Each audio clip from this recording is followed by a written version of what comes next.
Hello Skele Vaderites and friends of Skele Vader, and hello to all of you who are just tuning in because you saw the thumbnail and you're curious about what I'm talking about today. But I am excited. I found this figure on Amazon. He was on sale. It was a very affordable price. I'd seen images of it before, but it's new to me.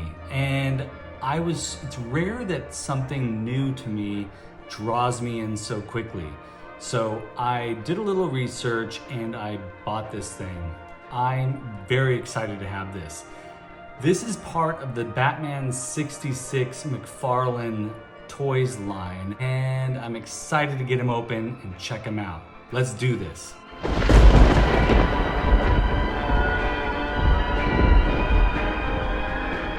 So I am a huge DC fan. I mean, I'm a huge Marvel fan too. I love the Hulk, always have as a kid, loved the Hulk.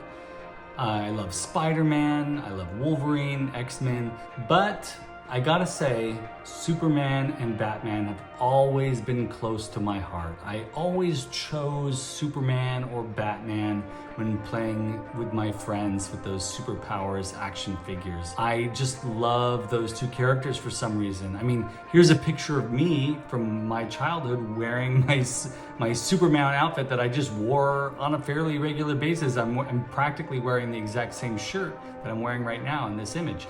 But I was also a huge Batman fan, and I was drawn to him as a young kid. I saw reruns of the 1966 television show on TV, and then when the 1989 Batman movie was announced, I was super excited. I was already familiar with Tim Burton and all the hype around Batman and all the t-shirts and toys and all that stuff that was coming out around then.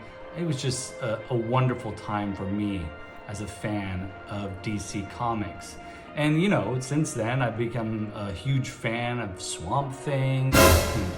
Man, I just have an affinity for these, especially when DC Comics gets weird. This is an example of something strange that I was unaware of until I saw this figure pop up on Amazon. I mean, recently McFarlane's been coming out with some cool figures. I got this first appearance Batman recently, and I love that. I didn't do a review on him or anything, but it's such a cool figure. And then also this superpowers inspired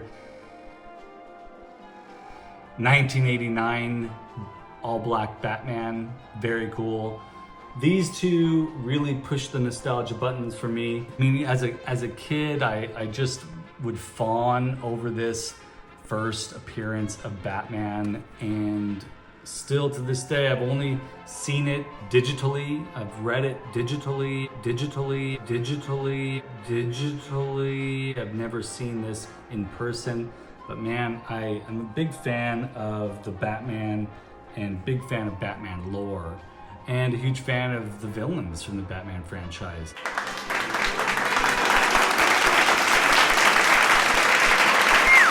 When I saw the image of this particular figure pop up online, I, for some reason, thought it was created by one of the villains to fight Batman, like a version of Batman to fight Batman, kind of like Faker and He-Man.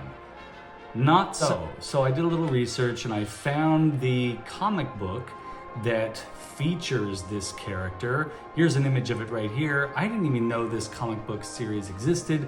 I mean, I am not a huge comic book collector, but I love the theming of this. If it's based on the 1966 television show, I am a huge fan. I'm gonna be drawn in. I love the aesthetic of that show. I love the colors, the campiness of it, just love it. This is the figure I picked up. This, for those of you that are familiar already, you've probably already seen reviews. In fact, I just watched a really amazing review by The Fwoosh, and this guy is so cool. Let's get him open and have a close look. All right, so here is the card back art. I love this. Definitely inspired by the 1966 television show. I know there's a cartoon, like a full-length movie, I believe, that was made recently within the last 5 years that's inspired by the 1966 television show. I've never watched it. Let's have a look at this figure. I am very happy. His head moves side to side. He comes with a cape that comes right out of his robot neck. This antenna here is fantastic. I love that this sort of just sticks out. It reminds me so much of robots that were created in the 50s. This definitely reminds me of the robot from Lost in Space, and definitely the Horde Troopers from She-Ra. This is such a cool design. He has articulation at the waist, articulation at his elbows. It's actually, the joints are very, very firm. There's limited articulation on the shoulders, of course, because, you know, the design elements, but he's a solid figure, and he's a little hefty too. Knees, hips, he can really only go forward and backward, not really side to side that much. He does have these clamp hands, or these gripping hands that remind me of the Armatron from the 80s. Do any of you remember the Armatron? It was like a robot that was just an arm, and you could remote control it. Not even remote control, it had like a control panel, and you could move it around and grab things, but it had a platform. Couldn't really go anywhere. Really, really cool. Envious of any of the kids that had that in the 80s. I love that he has his little Batman element here. Makes me really want to read that comic book. So I think I'm gonna try and find it, read it digitally, or get a copy of it for myself. He does have these little holes here. The advertisement online showed him holding these, but that doesn't really make a lot of sense that he would shoot flames. I guess that's kind of cool. But when I saw these holes here, I thought for sure that must be what these are for. So that goes in there, and this one goes here. Yeah, now he can fly from one place to another with his ankle jets. Very cool. I can't really display him like this, but that is super cool. He's got his Batman logo here. You can see the illustrative paint applications here. It's like you can see the little ink lines as if he comes right off the pages of a comic book. So cool. I am very happy to have this robotic Batman, this Bat Robot, or Robot, as John Irwin from the He-Man and the Masters of the Universe would say. And here he is. These are 3 of my Batman figures standing next to one another. So happy to add this guy. Hey folks, if he's still available on Amazon for $10 and you like it, go pick him up. He's great.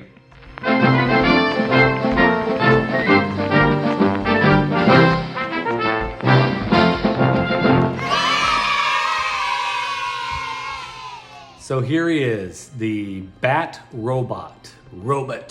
I mean, this guy really is a nod to the way we imagined robots to be. There's a little bit of Tin Man in here. Definitely a lot of garbage can shapes happening here.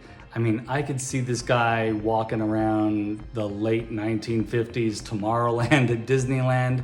I could see him showing up I could have seen this guy showing up in the 1966 television show. And in the comic book, he looks like he's gigantic. So there's that element too, which is very cool.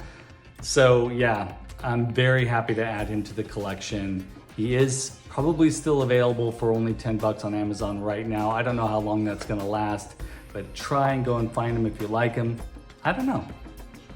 I might be entering another DC era for me. DC's always come and gone in my life. I have moments where I'm just super into it, moments where I'm not so into it. I know I'm usually talking about Masters of the Universe on this channel, but recently with the figures that Aaron Davies sent me, the villains from the 1990 Kenner Swamp Thing line, who knows? But this figure is amazing. It's so cool and so weird.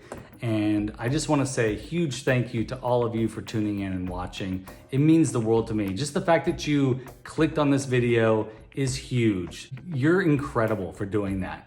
And a big thank you to my patrons, Allison Troy, Julia Honer, Ace, MotuOriginsCork, and Thanos Copter. Thank you all so much for your contributions to this channel. It really helps. I mean, your contributions made this figure possible, to be honest with you. So thanks so much for being here. Thanks for watching. Be sure to do the YouTube things, click like and subscribe. Go order a Superman or Batman t-shirt. Go check out the Batman 1966 line from McFarlane Toys. Really cool stuff. I'm not buying all of them, but if something super weird comes out like this that surprises the heck out of me, I'm gonna be very tempted. This is an amazing figure. Again, thank you so much for watching, and I'll see you in the next video.